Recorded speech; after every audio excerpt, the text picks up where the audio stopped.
అయోధ్య రామాలయ నిర్మాణం ప్రారంభమైంది. త్వరలో ప్రారంభోత్సవానికి నోచుకోబోతుంది.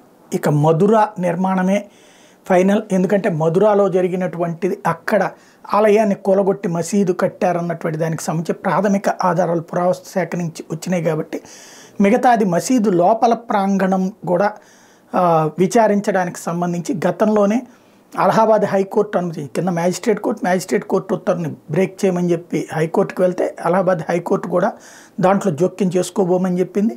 దాని మీద సుప్రీంకోర్టులో సవాల్ చేస్తే సుప్రీంకోర్టు తాజాగా స్టే ఇచ్చింది. అంటే మసీదు లోపల పురావస్తు శాఖ పరిశోధనలు చేయడానికి అనుమతించలేదు. అక్కడ పరిశోధనలు చేయకపోతే అది ఆనాటివి లేదా ఆలయానివి అని ఎలా తెలుస్తుంది? కాబట్టి ఇప్పుడు కృష్ణుడి జన్మస్థలం లేదా కృష్ణుడి ఆలయం సంబంధించినటువంటి ప్రక్రియ లేదా అక్కడ ఒక హిందూ ఆలయం ఉందన్నటువంటి అంశానికి సంబంధించి పురావస్తు శాఖ విచారణని, పురావస్తు శాఖ శాస్త్రీయ విచారణని సుప్రీంకోర్టు ఆపింది. మరి ఎప్పటిదాకా ఏంటనేది చూడాల్సి ఉంది.